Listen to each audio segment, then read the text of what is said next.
प्रश्न संख्या 21। जोथिंग भट्ट व धनेश्वर भट्ट मेवाड़ के किस शासक के दरबारी विद्वान थे? राणा लाखा, राणा कुंभा, राणा मोकल, राणा प्रताप।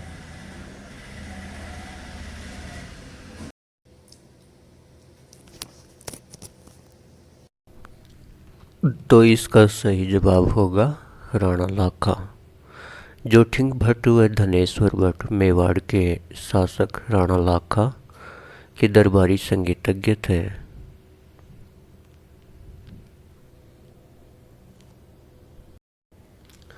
प्रश्न संख्या 22। विजय कटकातु की उपाधि किस शासक ने धारण की थी? महाराणा राज सिंह, महाराज अनूप सिंह, महाराजा जसवंत सिंह, महाराल लक्ष्मण सिंह। तो विजय कटकातु की उपाधि किसने धारण की थी? विजय कटकातु की उपाधि महाराणा राज सिंह ने धारण की थी। महाराणा राज सिंह को मंदिरों वाला शासक उपनाम से जाना जाता है। हिंदू धर्म के रक्षार्थ व विजय कटकातु महाराणा राज सिंह की उपाधियां हैं। उनके पिता का नाम जगत सिंह फरतम था और माता का नाम जनादे था।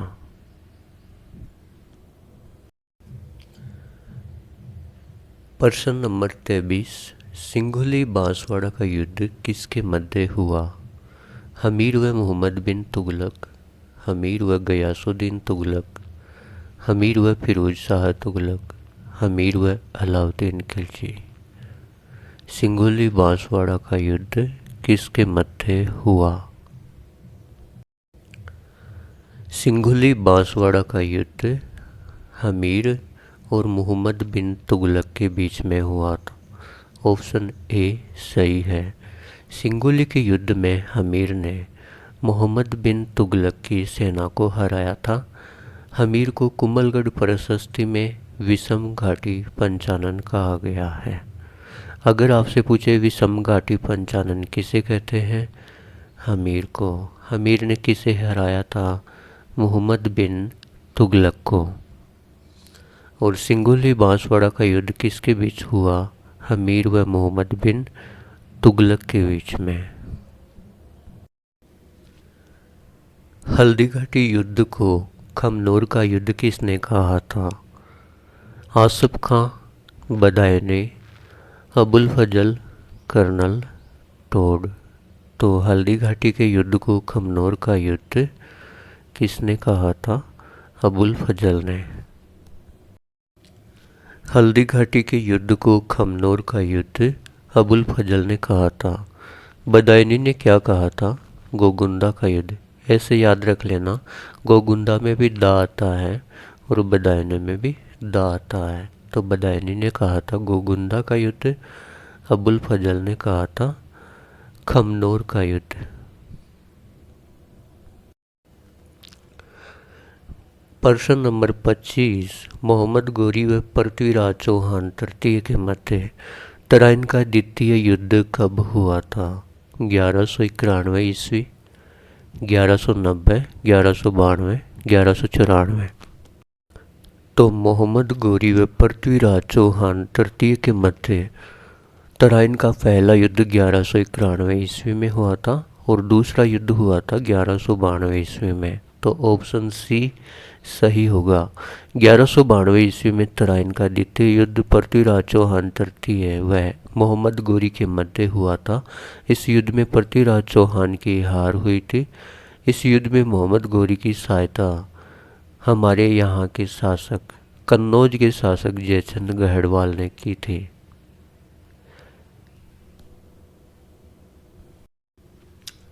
किस चौहान शासक को कवि बांधव कहा जाता था? कवि बांधव किसे कहा जाता था? अजय राज, पृथ्वीराज तृतीय, अर्णोराज, विग्रहराज चतुर्थ। तो इसका सही उत्तर क्या होगा? कवि बांधव किसे कहा जाता था? तो विग्रहराज चतुर्थ को कवि बांधव कहा जाता था। इसे बिसल देव भी कहते हैं। विग्रहराज चतुर्थ ने संस्कृत भाषा में खुद ने हरिकेली नामक नाटक की रचना की और ज्ञानक भट्ट जो इसका कवि था उसने विग्रहराज को कवि बांधव की उपाधि प्रदान की थी। तो आपसे क्वेश्चन पूछा जाए कि विग्रहराज चतुर्थ को कवि बांधव की उपाधि किसने दी, तो ज्ञानक भट्ट ने। और कवि बांधव है कौन? विग्रहराज चतुर्थ, जिसको बिसल देव के उपनाम से भी जाना जाता है। और विग्रहराज चतुर्थ खुद ने हरिकेली नामक नाटक संस्कृत भाषा में लिखा।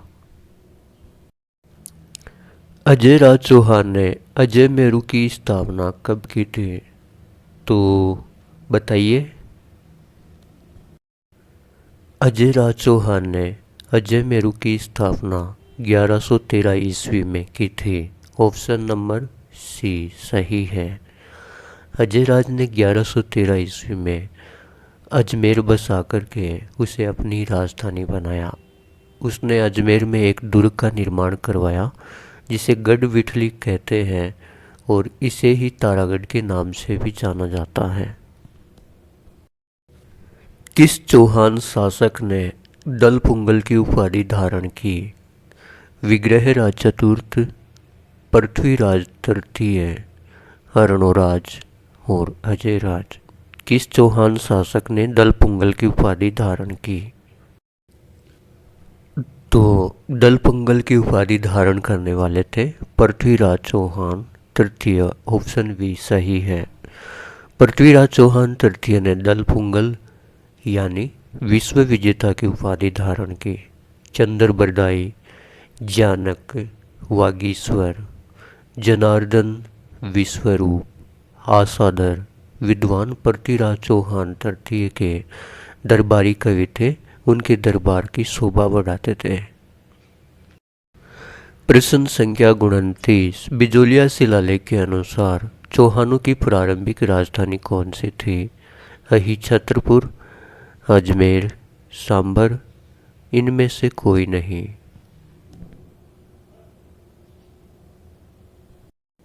बिजोलिया शिलालेख के अनुसार चौहानों की प्रारंभिक राजधानी अहि छत्रपुर थी। ऑप्शन ए सही है। चौहानों की प्रारंभिक राजधानी अहि छत्रपुर नागौर मानी जाती है।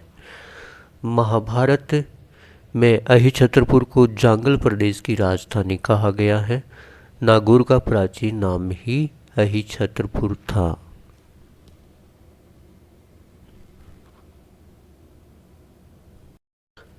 प्रश्न संख्या 30। जालोर के चौहान वंश की स्थापना किसने की? अल्हड़, कीर्तिपाल, सामंत सिंह, समर सिंह। जालोर के चौहान वंश की स्थापना किसने की? जालोर के चौहान वंश की स्थापना कीर्तिपाल ने की थी। ऑप्शन बी सही है। जालोर के चौहान वंश की स्थापना 1181 ईस्वी में कीर्तिपाल चौहान द्वारा की गई थी। जालोर के किले को सूरणगिरी, सोनगढ़ और कांचनगिरी भी कहा जाता है। इसी से जालोर के चौहान सोनगढ़ चौहान कहलाए। तो जालोर के चौहान वंश की स्थापना कीर्तिपाल ने की थी। अगला प्रश्न है, कान्नड़ दे प्रबंध के रचयिता कौन है? कन्हैयालाल सेठिया, पद्मनाभ, जोधराज, नयनचंद्र सूरी। तो इसका सही उत्तर है पद्मनाभ। कान्नड़ दे प्रबंध के रचयिता पद्मनाभ हैं। जैतल देवी कान्नड़ दे चौहान की पत्नी थी और वीरम देव इसके पुत्र थे।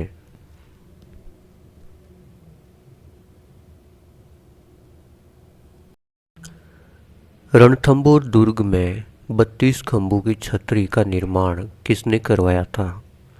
हमीरदेव, गोविंदराज, जेतर सिंह, वाघभट। तो रणथंभौर दुर्ग में 32 खंभों की छतरी का निर्माण करवाया था हमीरदेव ने।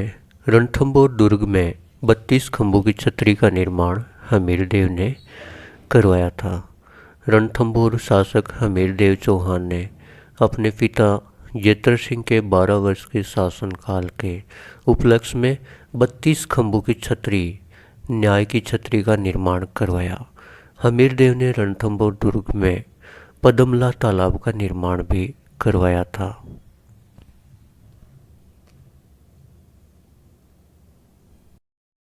प्रश्न संख्या 33। हमीरदेव चौहान के दरबार का प्रमुख कवि था जनार्दन भट्ट, वागीश्वर, बीजादित्य, गोवर्धन। तो हमीरदेव चौहान के दरबार का प्रमुख कवि कौन था? बीजादित्य। हमीरदेव चौहान के दरबार का प्रमुख कवि था बीजादित्य। ऑप्शन सी सही होगा।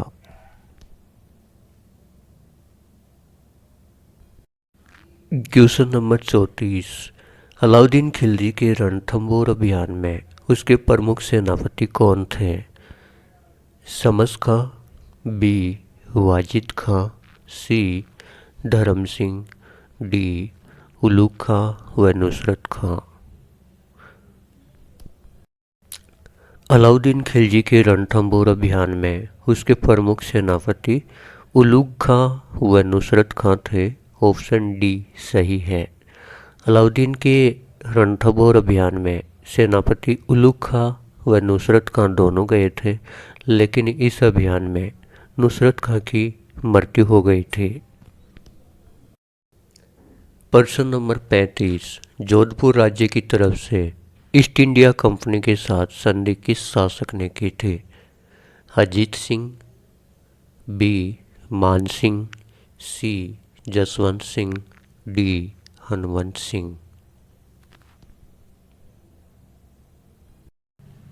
जोधपुर राज्य की तरफ से ईस्ट इंडिया कंपनी के साथ संधि करने वाले शासक मान सिंह थे। ऑप्शन बी सही उत्तर है।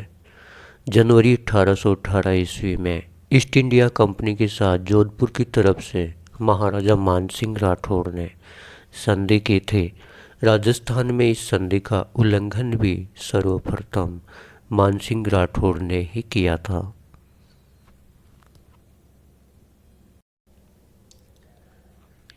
प्रश्न नंबर 36। जेता व कुंपा किस शासक के सेनापति थे? रावल रतन सिंह, हमीरदेव चौहान, राव मालदेव, महाराणा प्रताप।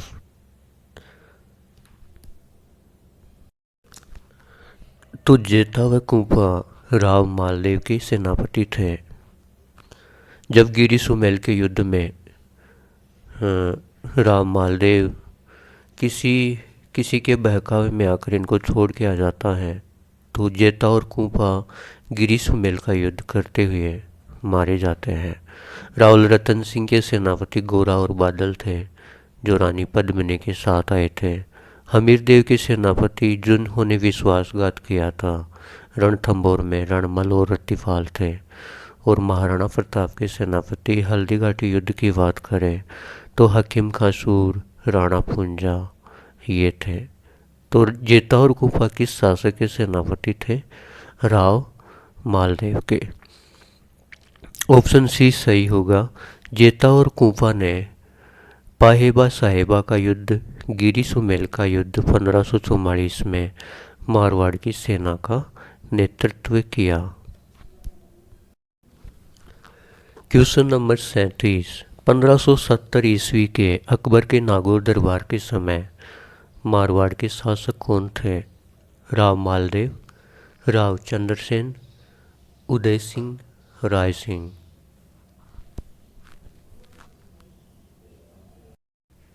तो 1570 ईस्वी के अकबर के नागौर दरबार के समय मारवाड़ का शासक राव चंद्रसेन था। ऑप्शन बी सही होगा। राव चंद्रसेन भी नागौर दरबार में उपस्थित हुए थे, लेकिन अकबर की मंशा भांपकर अकबर का उसके भाई राम और उदय सिंह की तरफ झुकाव देकर वह दरबार से वापस चले गए थे। अकबर ने बीकानेर के राय सिंह को मारवाड़ का प्रशासक नियुक्त किया था। प्रश्न संख्या 38। किस शासक की मृत्यु पर औरंगजेब ने यह कहा था कि आज कुफर का दरवाज़ा टूट गया है? ऑप्शन ए जसवंत सिंह प्रथम, बी अमर सिंह, सी अजीत सिंह, डी विजय सिंह।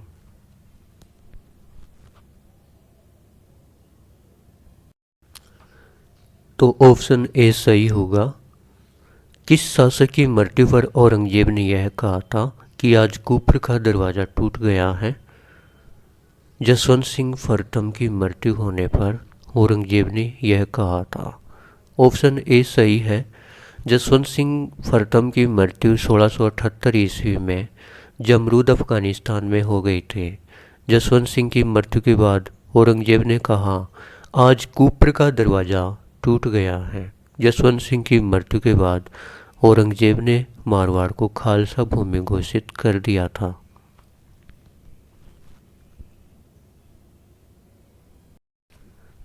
प्रश्न संख्या 39। अकबर ने 1564 ईस्वी में रावचंद्र सेन के विरुद्ध किसे भेजा था? Option A Nasir Khan, B Hussain Quli Khan, C Shahbaz Khan, D Man Singh.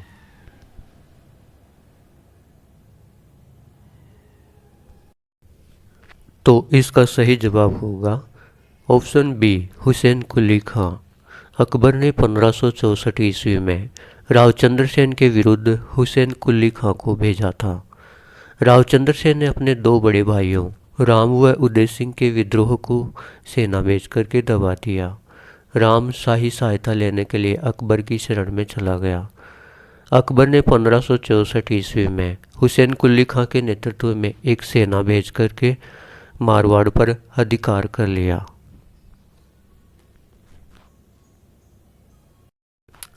और इस क्लास का अंतिम प्रश्न है प्रश्न नंबर 40। अबुल फजल और निजामुद्दीन ने मारवाड़ के किस शासक को हसमत वाला राजा की उपाधि दी? Option A Rao Maldev, B Rao Jodha, C Rao Gaj Singh, D Rao Chandrasen.